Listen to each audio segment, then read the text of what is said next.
इंसान का करने वाला कार्य कौन सा है? सारा दिन दौलत के लिए, रुपए पैसे के लिए मारो मार करता फिरता है। क्या यही है इंसान का काम? क्या यही इंसानी फर्ज है, कर्तव्य है? हमारे धर्मों में बताया है, दिन रात इंसान काम धंधे में उलझा हुआ है, दिन रात इंसान माया माया पुकारता रहता है। माना कि जीने के लिए दौलत जरूरी है, पर दौलत के लिए जीना कोई जिंदगी नहीं है। जीने के लिए कमाओ, पर कमाने के लिए अगर जीने लग गए तो कोलू वाले बैल जैसी हालत होगी। पहले उसे कोलू पे जोते हैं, आखिर में नहीं सही चलता तो दोनों आंखों के साइड में पट्टी सी बांध देते हैं कि सीधा देख, सीधा चल। वो और तरफ देखता ही नहीं, देखने ही नहीं देते उसे। घूमता रहता है, लाठियां खाता रहता है और आखिर में मर जाता है। बुरा हाल होता है, सारा दिन चलना पड़ता है, सारा टाइम चलना पड़ता है। तो भाई दिन रात खप खप के मरना, कभी दौलत के लिए जी रहा है, कभी मर रहा है, कभी टेंशन है, चिंता परेशानी है, तो कभी थोड़ी टेंशन फ्री हो गया। जिंदगी मौत का ये खेल सारी उम्र चलता रहता है। समय सीमा कम हो जाती है, आदमी जल्दी गुजर जाता है, क्योंकि श्वास जितने तेजी से चलते हैं, कुल श्वासों में से उतनी जल्दी खत्म हो जाते हैं। तो गम, चिंता, परेशानी में, डर, भय में श्वास तेजी से चलती ही नेचुरली। इसलिए इंसान ये भूल गया कि उसका करने वाला कार्य कौन सा है। संत सत्संग लगाते हैं, जीवों को समझाते हैं कि आओ सुनो, सत्संग सुनो और सुन के अमल करो। तेरा करने वाला कार्य प्रभु का नाम है, अल्लाह मालिक की भक्ति इबादत है। जितना दिलो दिमाग से मालिक का नाम जपेगा, जितना तड़फ से, व्याकुलता से मालिक को बुलाएगा, वो जरूर चला आएगा, वो जरूर रहमो करम बरसाएगा। पर इंसान और चीजों के लिए व्याकुल हो जाता है।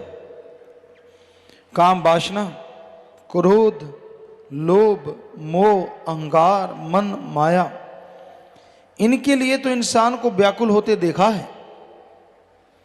पर अल्लाह वाहिगुरु गॉड, खुदा रब के लिए कोई कोई होता है जो व्याकुल होता है, और जो होता है वो मालिक को पा भी जाता है।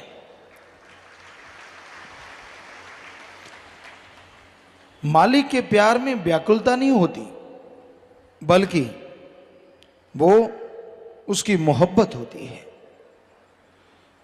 दुनियादारी में आप व्याकुल हो जाते हैं, किसी चीज को पाने के लिए परेशान हो जाते हैं, तड़फ जाते हैं, और वो सामान भी नहीं मिलता तो आप और तड़फते रहते हैं, बेचैनी और बढ़ जाती है। पर मालिक की याद में उसको पाने के लिए अगर तड़फना है, वो भी एक ऐसी याद बन जाती है जो बार बार याद करने से मजा देती रहती है, आनंद देती रहती है। क्योंकि मालिक की याद में अगर तड़फ के दो आंसू भी बहा दिए तो वो आपके पाप कर्मों को धो डालते हैं। पर उसकी याद में वैराग्य आना, ये भी भागों की बात है। उसकी याद में वैराग्य बड़ा ही मुश्किल से आता है, क्योंकि आदमी के ध्यान और जगहों पे उलझे हुए हैं, और जगहों पे फंसा हुआ है। तो अपने विचारों को एकाग्र करो, विचारों को कंट्रोल करो, और सुमरन, भक्ति, इबादत करो। सुमरन करते हुए अगर विचार एकाग्र है तो मालिक की दया में रहमत के लायक जल्दी बनोगे। वो जिसे प्यार अल्लाह मालिक वाहिगुरु गॉड खुदा रब जिसे प्यार देता है, जिसे खुशियां लुटाता है, कई बार उसे अजमाता भी है। बस अजमाने से शोर मचा के टेंशन लेके अगर भाग गया तो खाली रह गया, और अगर दृढ़ विश्वास रखा नहीं तो यकीनन उसकी झोली में मालिक की दया में रहमत जरूर पड़ती है। तो मालिक का रहमो करम अगर हासिल करना है, उसकी दया में रहमत के काबिल बनना है, तो अपने अंदर के विचारों का शुद्धिकरण करो, अंदर के विचारों को साफ करना है। और ये होंगे सुमरन के द्वारा। चलते, बैठ के, लेट के, काम धंधा करते थोड़ा थोड़ा सुमरण करते रहो, थोड़ी थोड़ी भक्ति करते रहो। थोड़ा किया गया सुमरण भी कलयुग में बहुत काम करता है। पहले के युगों में सैकड़ों साल लोग इबादत करते, तपस्या करते, पूजा करते, तो फल नहीं मिलता था। अब कुछ महीनों में सच्ची तड़फ से मालिक को बुलाया जाए तो उसका रहमो करम बरसने लगता है। कितना आसान है मालिक का नाम लेना, कितना आसान। पर जो नहीं लेते उनको लगता है बड़ा ही मुश्किल है। क्या मुश्किल है भाई? खाना खाना, पेट भरना है तो पहले आटा गूंदो, रोटी बनाओ, को लगाने के लिए चटनी, दाल, सब्जी, कुछ ना कुछ भाजी बनानी पड़ती है, फिर कौर तोड़नी पड़ती है, उससे लगाना पड़ता है, खाना पड़ता है, निगलना पड़ता है, आंतड़ियां हजम करती हैं, तब जाके कहीं ताकत मिलती है। राम नाम तो बड़ा ही आसान है। सत्संग में आओ, संत पीर फकीर राम का नाम बताते हैं, अल्लाह मालिक की तरीका समझाते हैं, उसको सुन के अमल कर लो तो भाई आपको कुछ भी करना नहीं। बाद में जीभा मुंह के अंदर है ही ऑलरेडी, विचार दिमाग में चलते ही चलते हैं, तो विचारों से सुमरण कर लो चाहे जीभा से कर लो। जितना कर लोगे उतनी ही दया में रहमत बढ़ती जाएगी। पर ये भागों वाला इंसान मालिक के प्यार मोहब्बत को पा सकता है जो अपना स्टैंड रखे, जो अपनी जगह पे सही रहे। क्या पता मालिक आजमा रहा हो, पर हमने देखा है आजमाने की जरूरत नहीं पड़ती। थोड़ा समय गुजरता है, आदमी सब कुछ भूल के फिर से वही, जैसे गधे के ऊपर किसी ने लाल बांध दिए, हीरे जवाहरात बांध दिए, बड़ा सुंदर सजा दिया,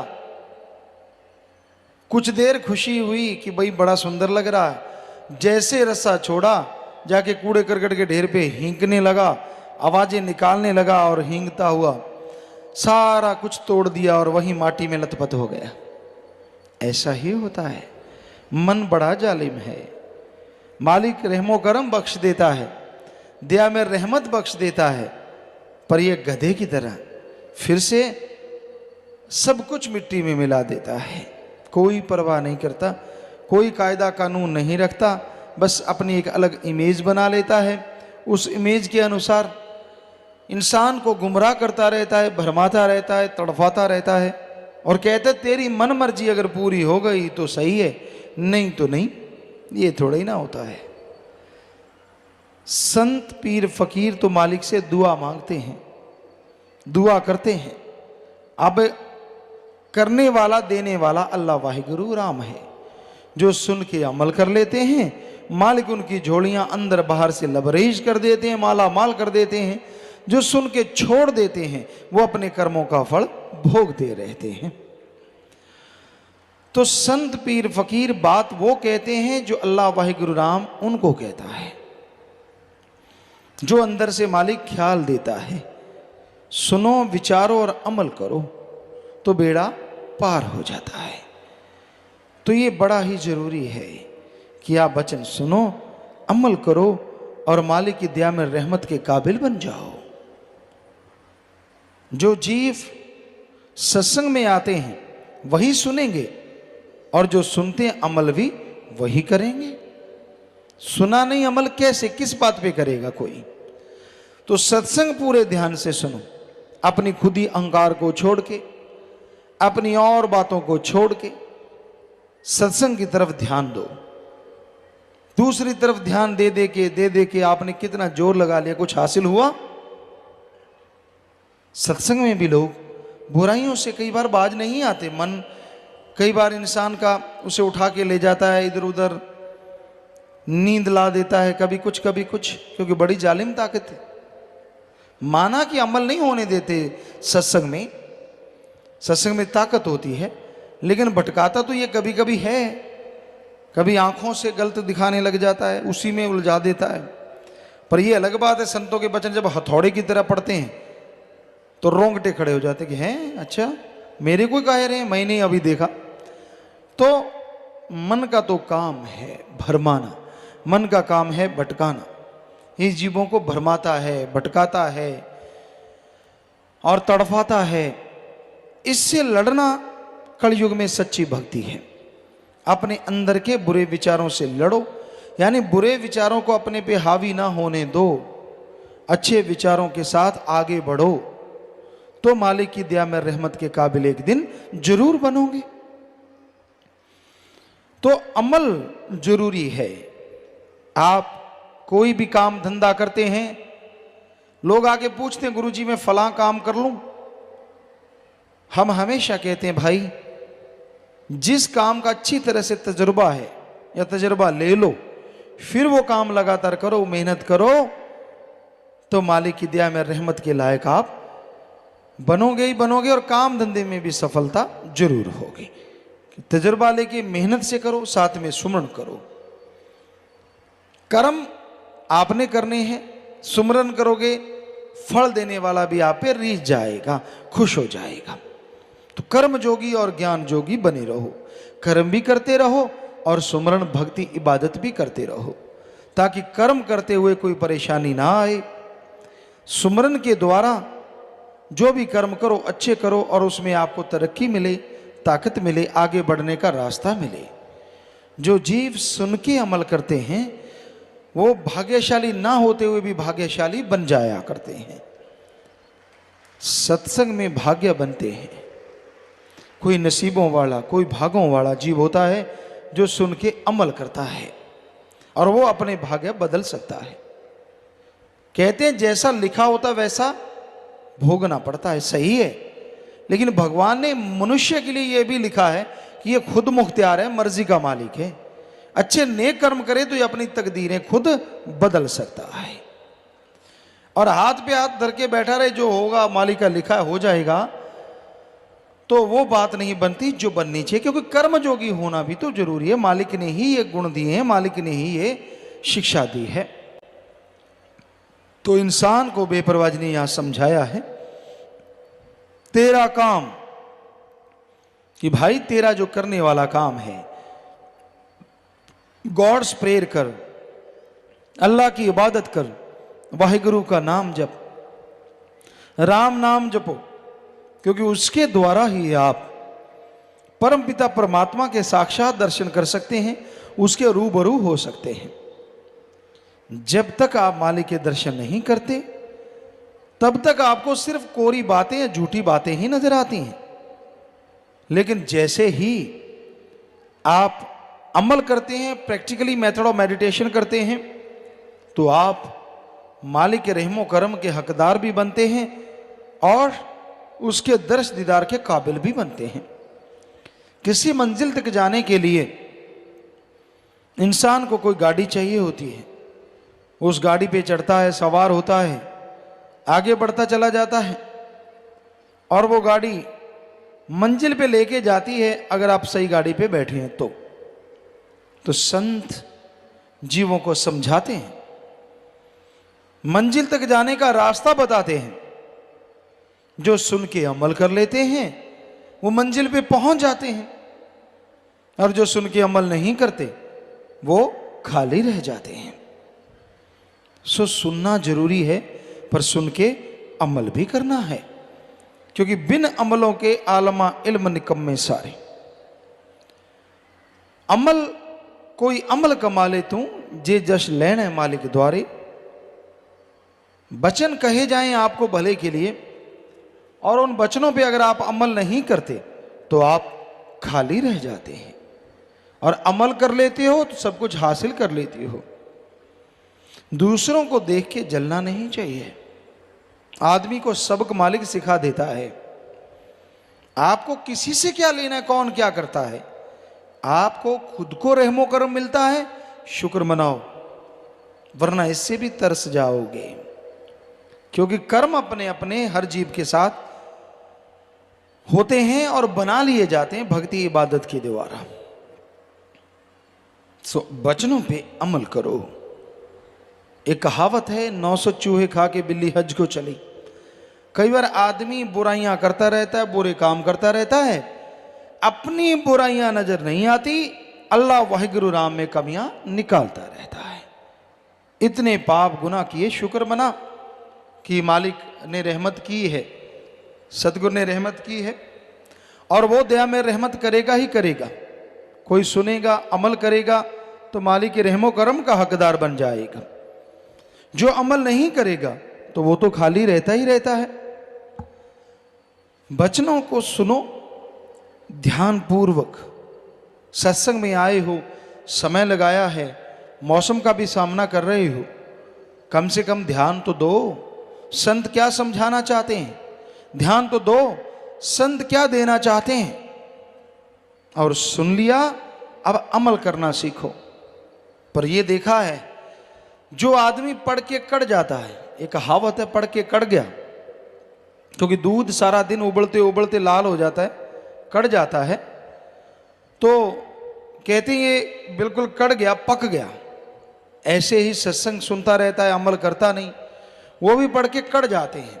संत आए, फकीर आए, उनके सामने भक्त बनना, आगे पीछे मन मता, जो दिल किया वो करते रहना, बुरे कर्म करते रहना, बुरी सोच, बुरी बातें, बुरे ख्याल, अंदर ही अंदर बुराई, रिश्ते, पता नहीं क्या क्या आदमी अनाप शनाप अंदर चलाता रहता है, मजे लेता रहता है उसमें, और ये भूल जाता है ये मजे नहीं, ये मन भरमा रहा है, मन भटका रहा है, और बदले में सारी भक्ति जारी है।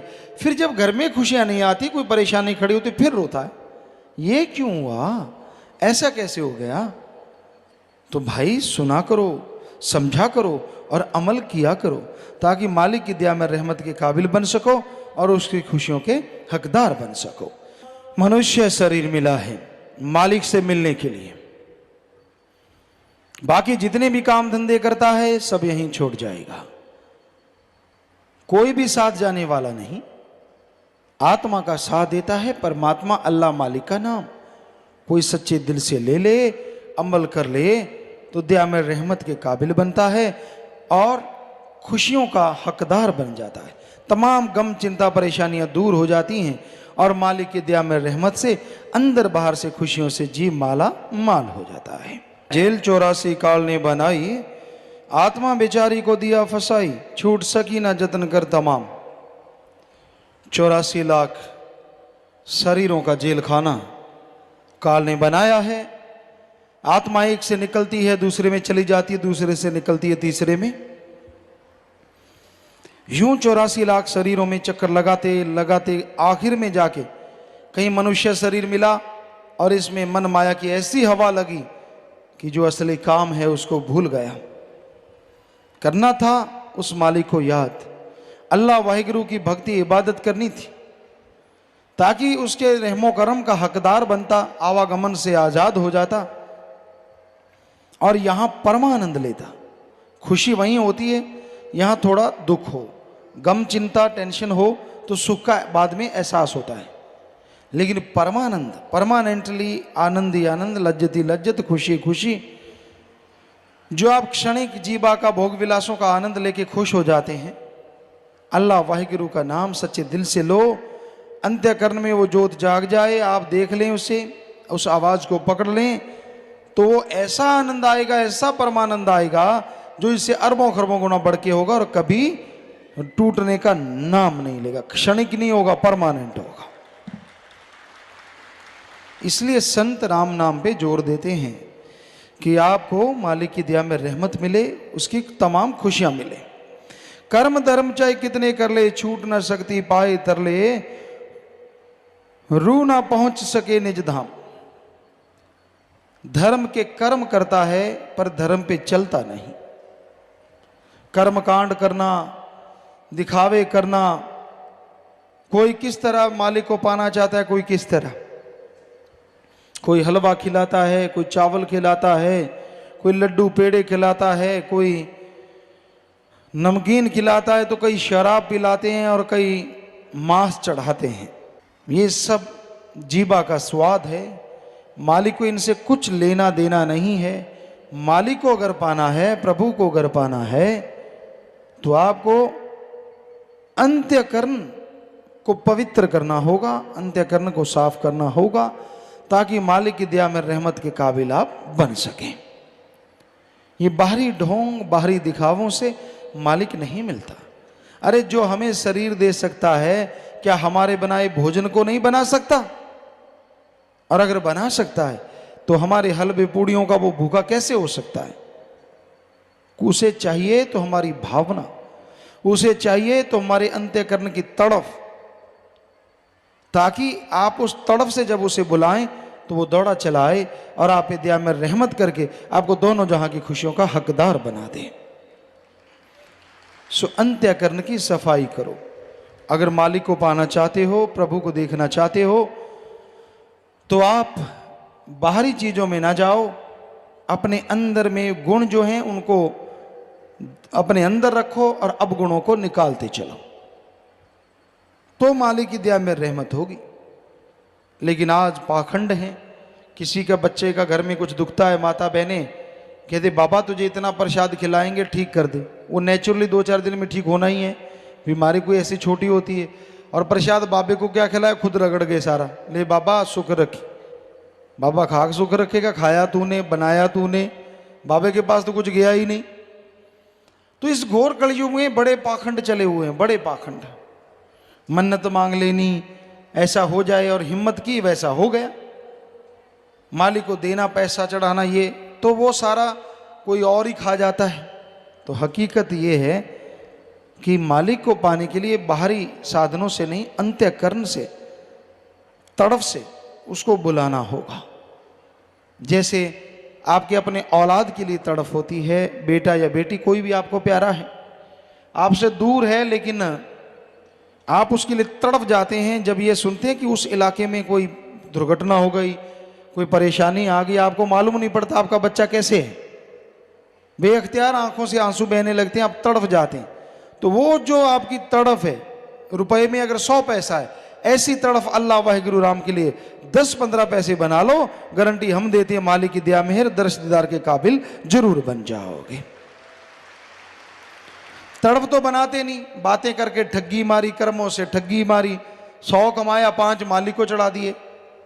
ये तो एक तरह से मालिक को साथी बना लिया। हे भगवान, मैं ठगी मारा करूंगा, 95 मेरे 5 तेरे, बोलना ना तू भी खुश मैं भी खुश। बताओ, मालिक को भागीदार बना लिया ठगी में, कहां से खुशियां आएंगी? तो इसलिए हकीकत में जीना सीखो। ये झूठ पाखंड के सपनों में उलझ के ना बैठ जाओ। आगे आया, हर एक श्वास में नाम ध्याले, राम शाहूकार को गिन गिन संभाले, बिना नाम जपे श्वास हराम।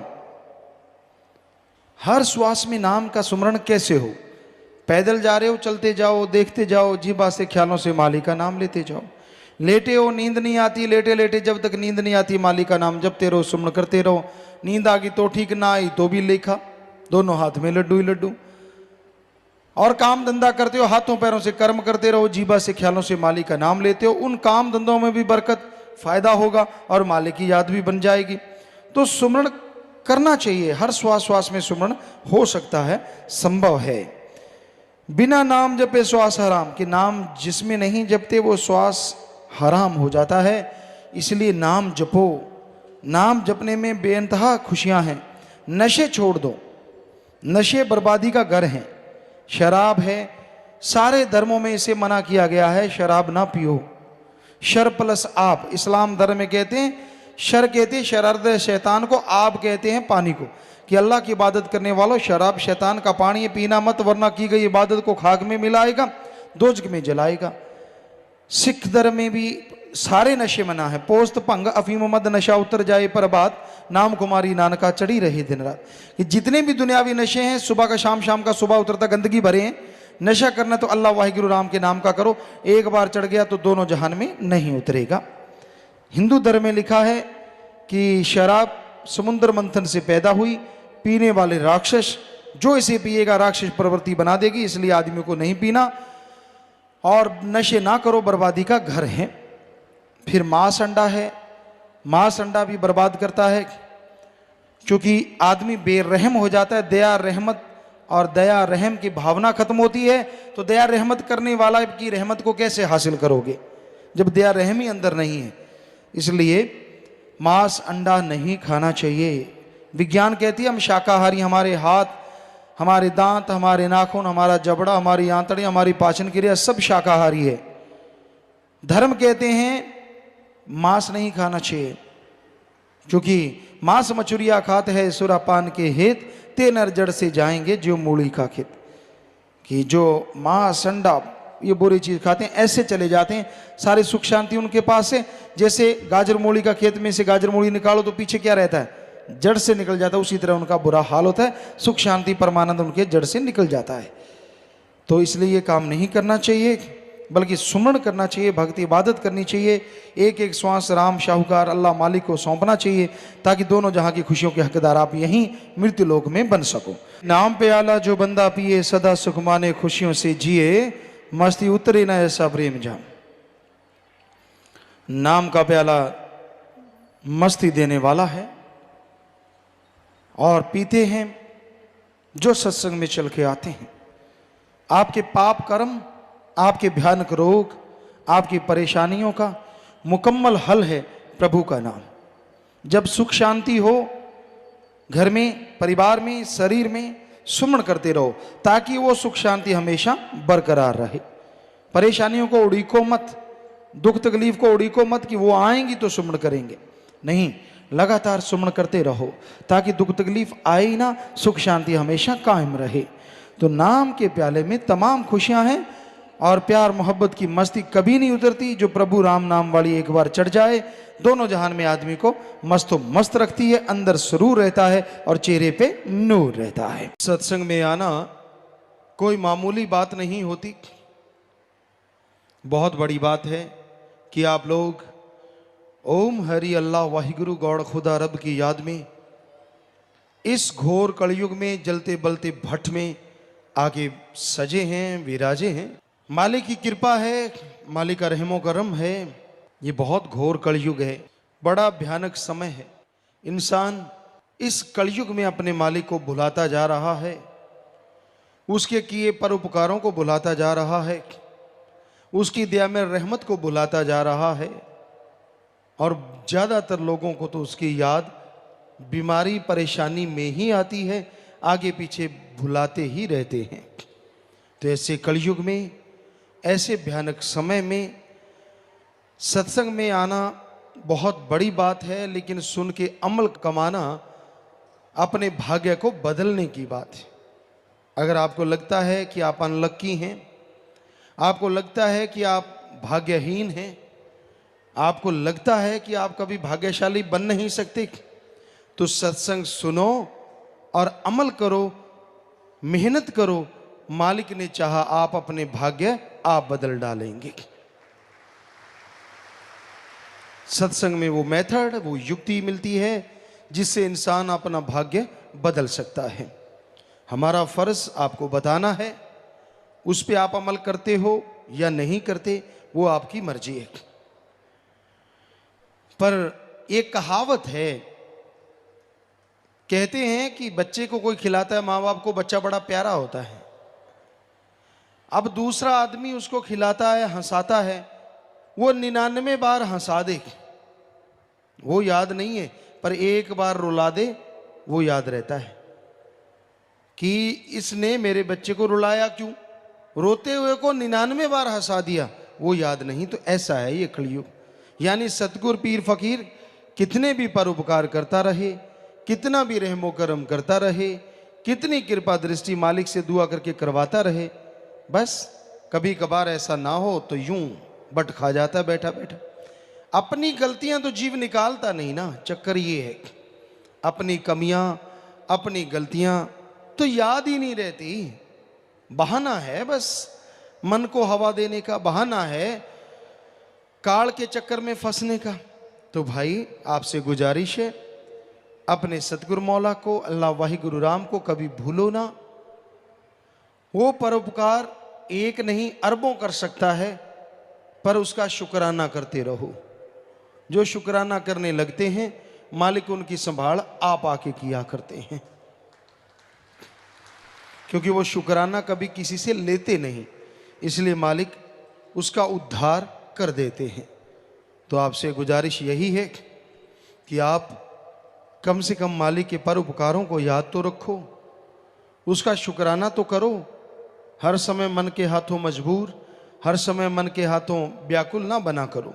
भूल गए हो तुम हमें, मालिक कह रहे हैं भगवान, भूल गए हो तुम हमें, हम ना तुम्हें भुलाएंगे। चाहे कुछ भी करें जतन, वापस तुम्हें ले आएंगे, काल से तुम्हें छुड़ाएंगे।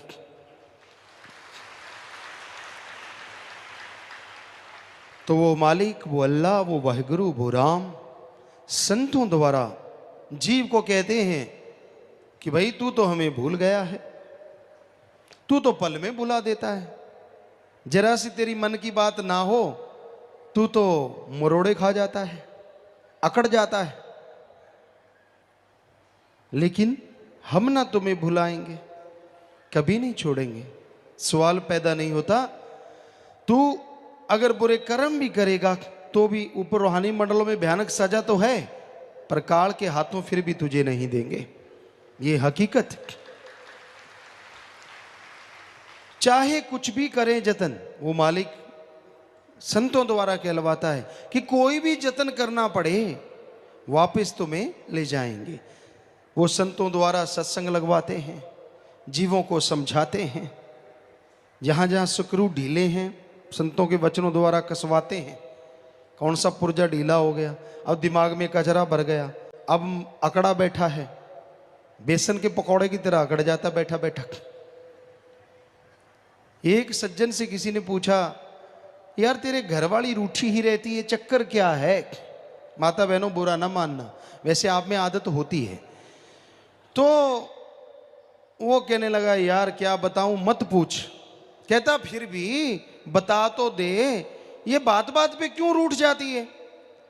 कहता यार क्या बताऊं, मैं बैठा हूं आराम से, कोई बात नहीं है, मेरे पे गुस्से होने लगी। तो मैंने पूछा बात क्या हुई? कहती हवा इधर से क्यों आ रही है, बताओ इसका क्या हल है? आदमी होके मैं हवा को कैसे बदल सकता हूं कि हवा इधर से ना आए?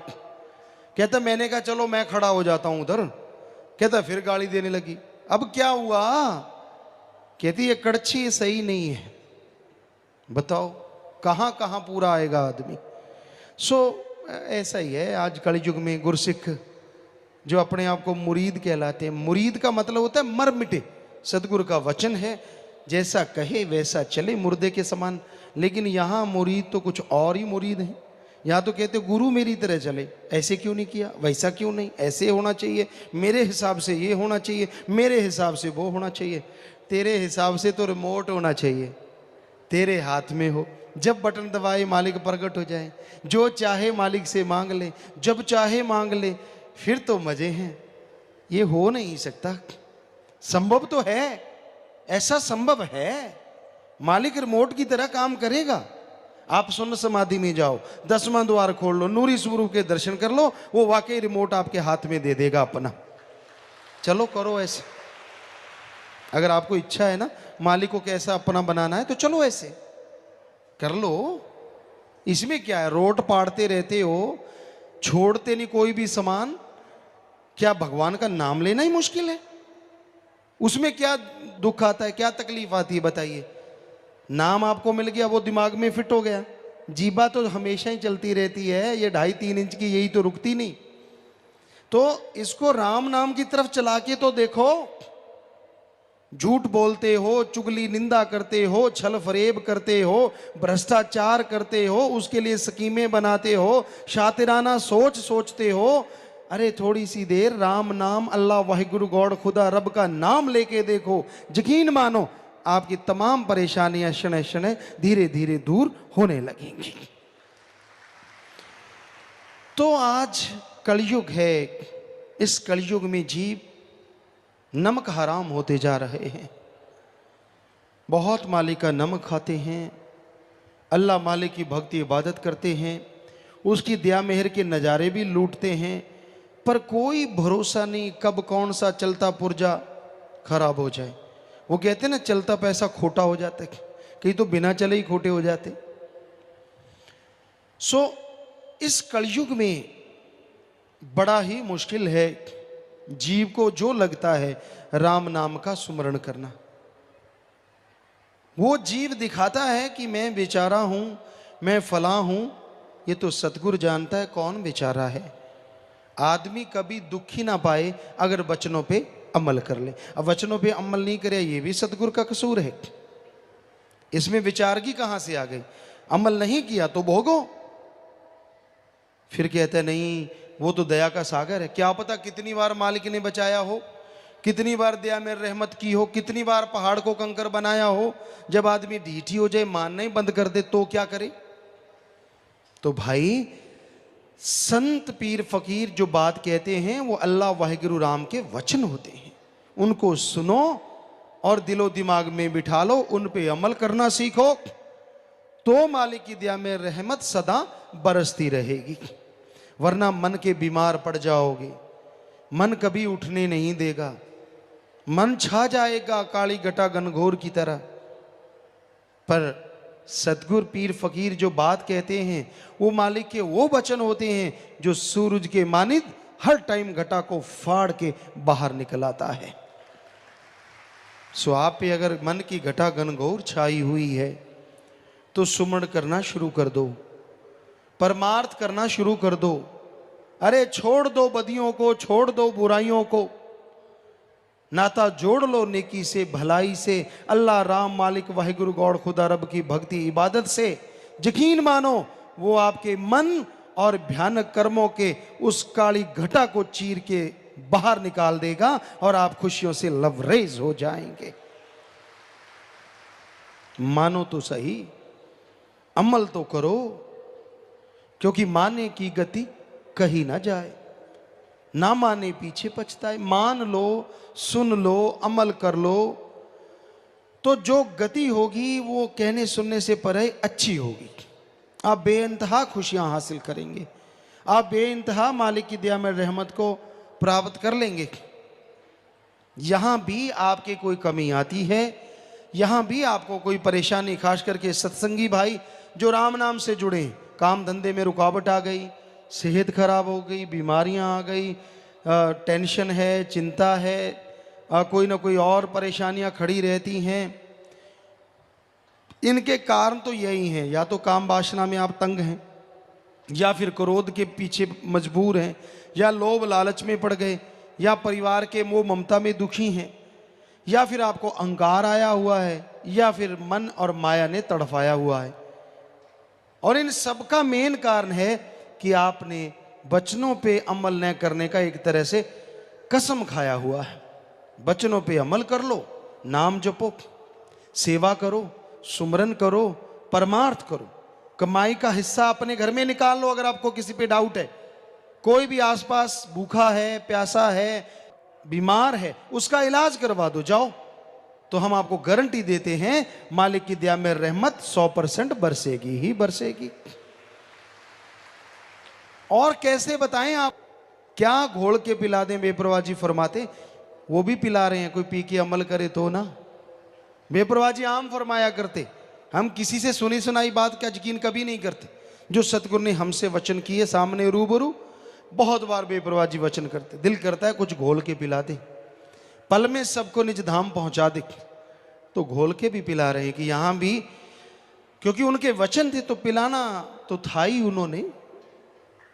तो भाई ये उनके वचन हैं, पर कोई उस पर भी अमल करे तो ना।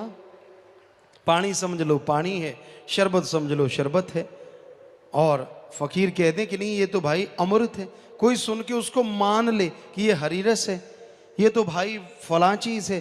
तो अगर फकीर कह दे कि ये अमृत और पानी भी पकड़ा दे एक बूंद, तो अमृत से भी बढ़ के बन जाए दृढ़ विश्वास वाले के लिए, यकीन करने वाले के लिए।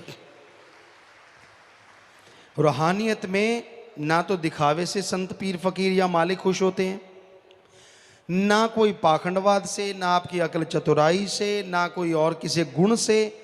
यहां तो अमलों से बेड़े पार हैं। संत कोई की गारंटी नहीं लेते कि आप पे रहमत होगी या आप पे आपकी बीमारियां ठीक होंगी। वो गारंटी लेते हैं कि अमल कर लोगे, अरे ये बीमारी तो क्या, आवागमन भी खत्म होगा और मालिक के नूरी स्वरूप के दर्शन भी होंगे। इन चीजों की तो बात ही क्या है, ये गारंटी देते हैं संत, पर साथ में शर्त रखते हैं अमल मानो। किसी की बातों में पाखंड में मत आओ, किसी के झांसे में मत आओ। जब मालिक से प्यार लगता है ना, बड़ा ही अच्छा लगता है। जब मनमते लोगों की उंगली वालों के चक्कर में इंसान फंस जाता है तो मालिक से दूर होना शुरू हो जाता है। लगा लगा प्यार तो बड़ा ही अच्छा लगता है।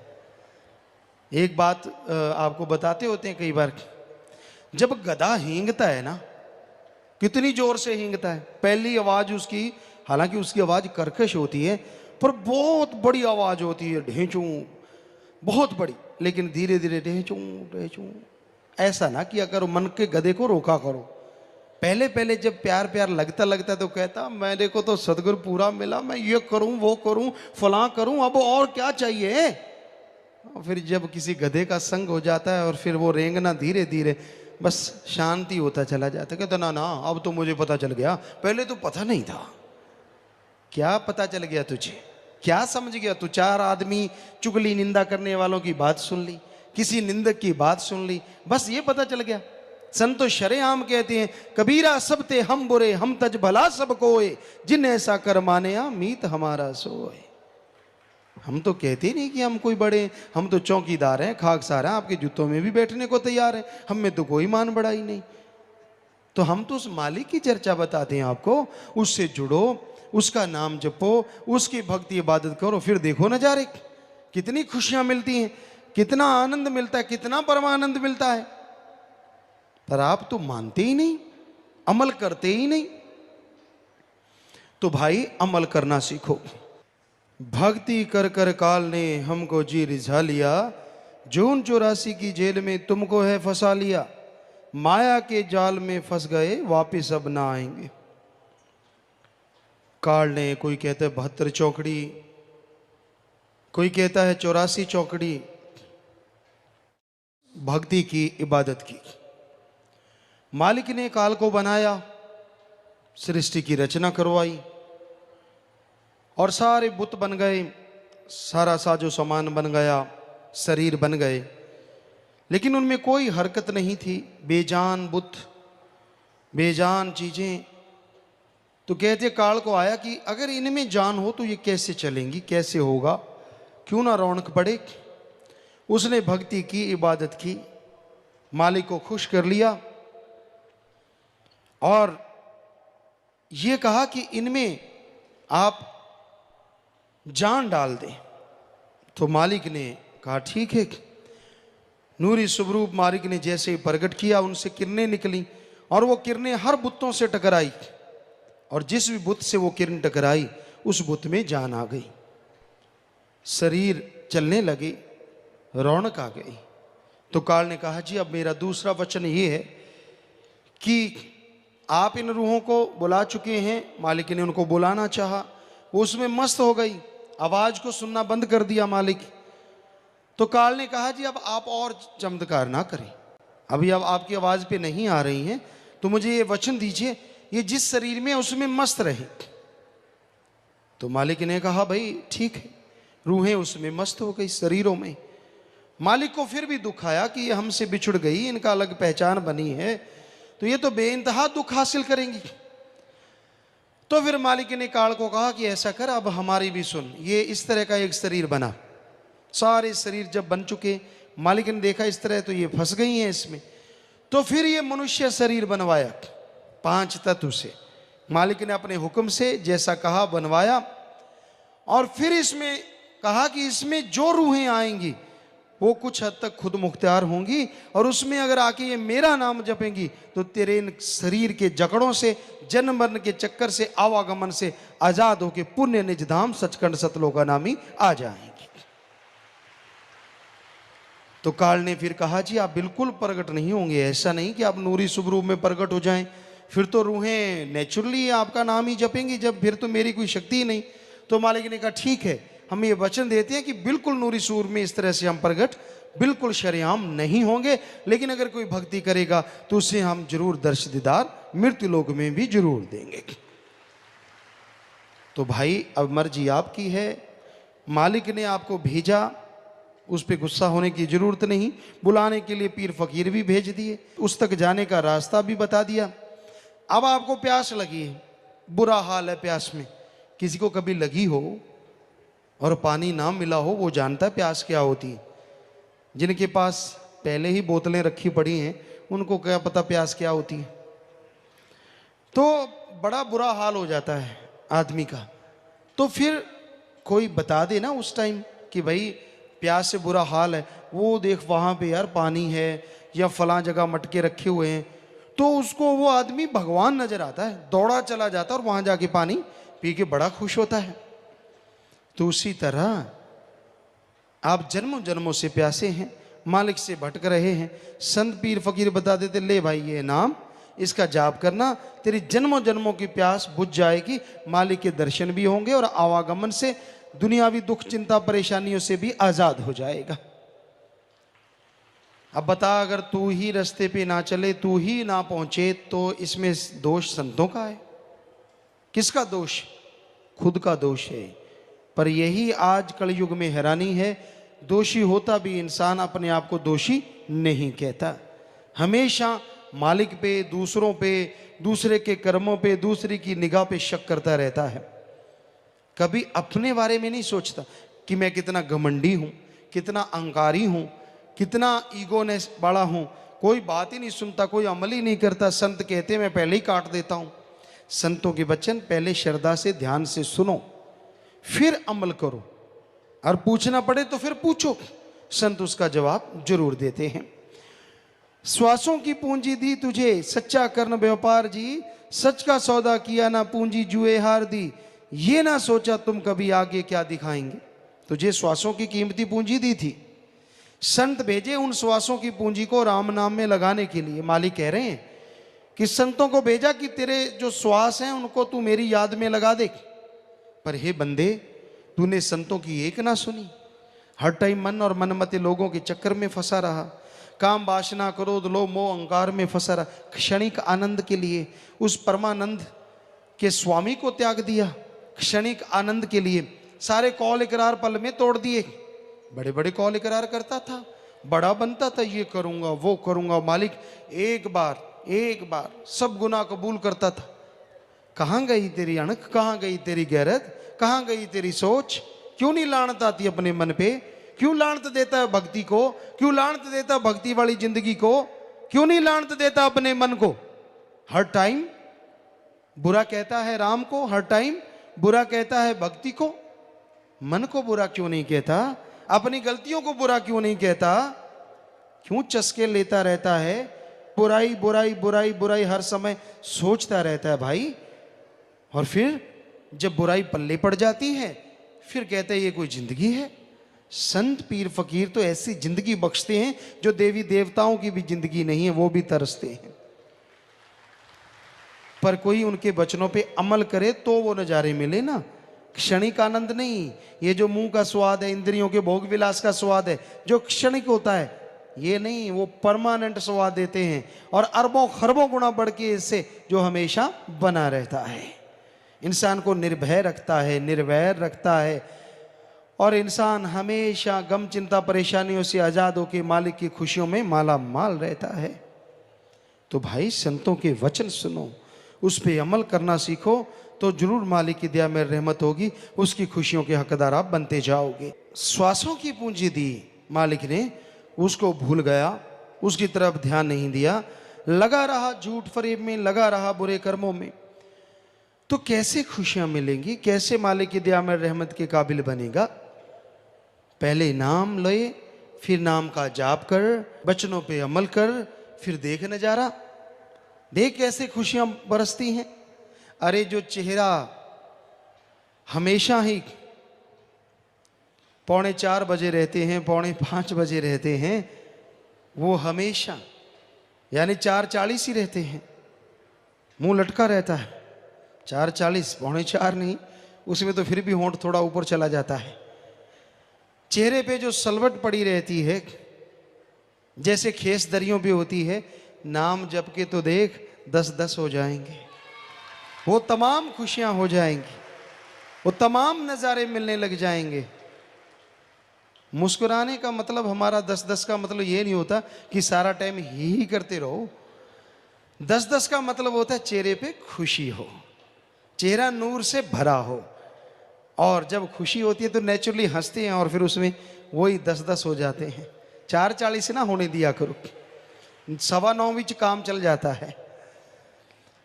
यानी अगर ज़्यादा हंसते नहीं, ज़्यादा मुंह लटकाते नहीं तो भी काम चल जाएगा। मुंह क्यों लटकाते हो? क्यों क्यों टेंशन में पड़ जाते हो? चिंता किस बात की? आप कहते ना जी गुरुजी आप तो संत हो, आपको कोई फिक्र नहीं फाका नहीं। हाँ, हम तो घर गृहस्थ वाले हैं, हमें तो बड़ा फिक्र रहता है। तो इतने बच्चे हैं, उनका पालना पोषना, एक बच्चा तो ठीक नहीं आता, इतनों का पालन पोषण करना कोई आसान काम थोड़ी ना होता है। घर गृहस्थ में 100 पापड़ बेलने पड़ते हैं। वाह, वाकई आप कितना गलत कहते हो। आपको 2-4 बच्चों का फिक्र है, इधर दोनों जहान का फिक्र फकीरों को लगा रहता है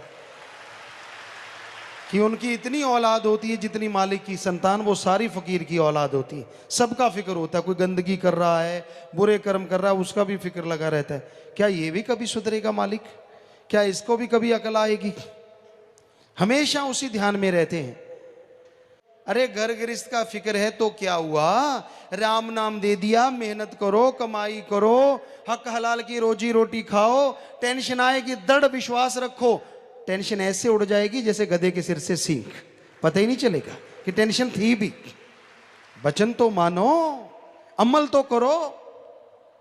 जब अमल नहीं करते, चाहे गृहस्थी हो चाहे त्यागी तपस्वी, हाल बुरा ही होता है। तो बताना फर्ज है हमारा, आगे मानना ना मानना आपकी मर्जी है। तो देश अपना छोड़कर काल देश में जा लिए, काल ने पीछे है तेरे 5 चोर लगा दिए। चोर तो एक ही बड़ा, 5 से क्या बच पाएंगे। एक चोर लग जाए तो वो चोरी करके हटता है, जीव का सामान लूट लेता है, साजो सामान चला जाता है। लेकिन यहां तो 5 लगा दिए, काम वासना क्रोध लोभ मोह अहंकार, 5 हैं और दिखते नहीं है। एक चोर होता है जो दिखता है तो वो उसको पकड़ा जा सकता है कि हाँ भाई ये दिख रहा है, इसको पकड़ लो। लेकिन ये तो दिखते ही नहीं और चोरी करते हैं, दिन रात आपके कीमती श्वासों को लूटते रहते हैं, बर्बाद कर रहे हैं आपको। काम वासना का ख्याल आ गया तो सारा दिन उसी में, ऐसे वैसे फलां स्कीमें बुराइयां, क्या रिश्ते नाते, किसी को नहीं छोड़ता। क्या बाप है, क्या माँ है, क्या बहन है, क्या भाई है, क्या दादी, क्या दादा, कोई चीज नहीं छोड़ता ये गंदा चोर। जब काम वासना छा जाए आदमी गिरता ही जाता है, गिरता ही जाता है, गिरता ही जाता है, कहीं कोई स्टेज नहीं रुकने की, कामी कीड़ा बन जाता है। फिर क्रोध आ जाए, उसमें भी पता नहीं क्या से क्या कर दे, अपनों का बुरा करता है, अपने को अपशब्द कहता है जो कभी भुलाई नहीं जा सकते। फिर लोभ है, लोभ में लोग क्या नहीं कर देते। लोभ लालची आज सच को छोड़ के बुराई की तरफ जाने का कारण बनती जा रही है। फिर है मोह ममता, उसमें लोग पड़ जाते हैं, परिवारों में पड़ जाते हैं। जैसे आपको अभी जिक्र किया था कि आप सुमन कर लो, संत के वचनों पे अमल कर लो, नेचुरली परिवारों का मालिक भला करेंगे ही करेंगे, ये झूठ कैसे हो सकता है। लेकिन वो नहीं करना, टेंशन चिंता परेशानी वो करते रहना जिससे आपका भी नुकसान और उन परिवारों का भी नुकसान, फायदा किसी का भी नहीं। तो इस तरह मोह ममता मारता है।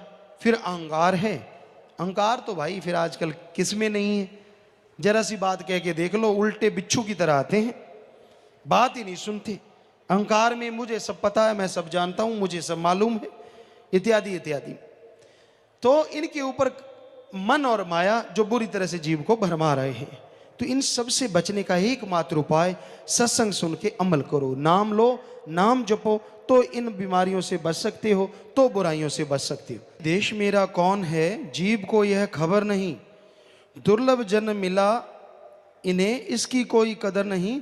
सत्संग में चलकर आओगे, संत तुझे समझाएंगे, संत तुम्हें समझाएंगे। मनुष्य शरीर मिला, मनुष्य को इसकी कोई कदर नहीं। इसको जीव सोचता है मैं खत्म कर लूं, जो कितनी बड़ी महामूर्खता और कितना बड़ा महापाप है। ऐसा कभी सोच में भी नहीं आना चाहिए। मालिक से मांगना है, अच्छा मांगो, नेक मांगो, दृढ़ विश्वास। अरे जिंदगी लगानी है तो उस अल्लाह वाहिगुरु मालिक के लेके लगाओ, तो आपकी बहादुरी है कि आप वाकई कलयुग में रहते हुए मालिक से ओढ़ निभागे, ये तो है बहादुरी। लेकिन जीवन से उगता जाना, जीवन से थक जाना, ये गलत है। और ये भूल जाना कि मैं किस देश से बिछुड़ के आया हूं, कौन मेरा अपना है कौन पराया है। यहां जो कुछ भी नजर आता है सब फनाकारी है, तबाहकारी है। कुछ भी साथ जाने वाला नहीं है। साथ जाने वाला है तो मालिक का नाम, साथ रहने वाला है तो मालिक का नाम। जो जीव वचन सुन के अमल करेगा वो ही मालिक की दया में रहमत को हासिल करता है। तो सत्संग में अगर चल के आओगे तो समझ पाओगे भाई, वरना जीव के समझ नहीं आता, जीव समझना ही नहीं चाहता। आज घोर कलयुग में ढोंग ढकोसला बढ़ता जा रहा है। आज संसार में लोग मतलब परस्त हो गए हैं। अपना उल्लू सीधा करने के लिए मन शातराना चालें चलते हैं।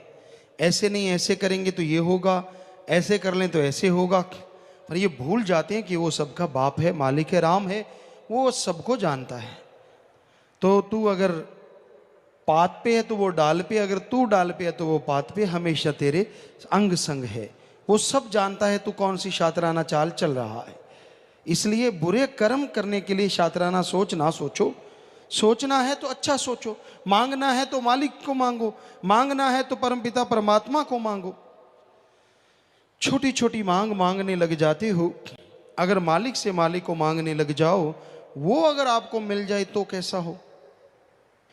तो भाई काल ने बुद्धि मारी है, जीव हुए लाचार जी, मालिक भेजे संतों को करते नाम प्रचार जी, बचनों पे विश्वास करो आजाद तुम्हें करवाएंगे। काल ने बुद्धि विवेक खत्म कर दिया है जीव का, उसका सोच का दायरा नैरो माइंडेड, बिल्कुल तंग दायरा है, बस वहीं तक सीमित है। बाल बच्चों तक, काम वासना तक, क्रोध लोभ मोह अहंकार तक, उसी में घूमता रहता है। उसके अलावा बाकी सारी चीज़ें कोई असर नहीं करती। कोई वचन, कोई बातें, कोई अच्छी नेक चर्चा करो, उनको भाती नहीं, बुराई बुराई चर्चा चलती रहती है। तो दृढ़ विश्वास करके आगे बढ़ो, ये घोर कलयुग है। वचनों पे विश्वास करो। यकीन नहीं करते तो खुशियां कहाँ से मिलेंगी। डॉक्टर पे भी यकीन करना पड़ता है तब जाके इलाज होता है, बस पे यकीन करना पड़ता है तब जाके यात्रा होती है। तो संतों के वचनों पे विश्वास क्यों नहीं? उन्होंने आपसे क्या लेना है? क्या बैर विरोध है? आप अपनी जिंदगी जी रहे हैं, जियो। पर अगर आप बुरे कर्म करते हैं, उनको तरस आता है कि ऐसे कर्म करोगे फिर ये बीमारियां, फिर ऐसी भयानक दशा, फिर आपका ये हाल होने वाला है। इसलिए वो आगाह करते हैं, मत करो मत करो बुराइयां। आपको लगता है वो आपके दुश्मन हैं? जी नहीं। अगर बच्चे को माँ बाप कहते कि सांप ना पकड़, वो माँ बाप क्या बच्चे के दुश्मन हो गए? अगर माँ बाप बच्चे को कहते हैं अंगारा लाल जरूर है पर हाथ को जला देगा मत पकड़, तो क्या माँ बाप उसके दुश्मन हो गए? सवाल पैदा नहीं होता। तो उसी तरह संत पीर फकीर कभी किसी से बैर नहीं रखते।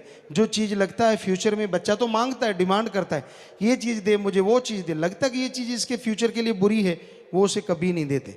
बाकी जीव की मर्जी, अगर धक्का करता है तो वो अपने कर्मों का खुद जिम्मेवार बन जाता है, फिर भोगता रहता है। तो संत तो सबका भला चाहते हैं, भला मांगते हैं, नशा छुड़वाते हैं, बुराइयां छुड़वाते हैं, और जो जीव सुन के अमल करते मालिक उन्हें खुशियां बख्शते हैं। इंदिरामती कबीर जी से नाम लिया, सुमन किया करती थी।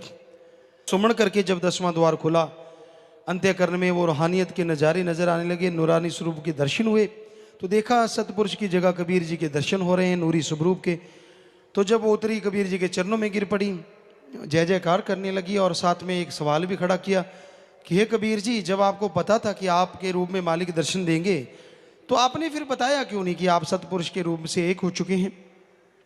कबीर जी कहने लगे, भाई अब तूने अभ्यास कर लिया है, सुमन कर लिया है, अंदर नूरी स्वरूप के दर्शन कर ले, चाहे लाख तुझे कहें तो भी तू किसी की परवाह नहीं करेगी, क्योंकि तूने नूरी स्वरूप प्रकट हो गया है।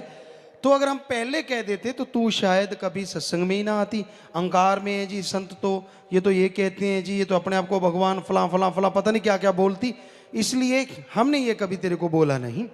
तो कहने का मतलब, जो अभ्यास करता है जीव, नाम जपता है चाहे सपने में, जब तक कि रूहानी नूरानी स्वरूप के दर्शन नहीं हुए, या फिर वैसे सुमन के टाइम में, या कई बार जहरा तौर पे, मालिक जिस स्वरूप में दर्शन देता है वो गुरु संत पीर फकीर पूर्ण होते हैं, मालिक उन्हें अपने रूप में भेजते हैं। सो उस पर अमल करो, दृढ़ विश्वास भी आता है और बेइंतहा खुशियां भी हासिल हो जाती हैं।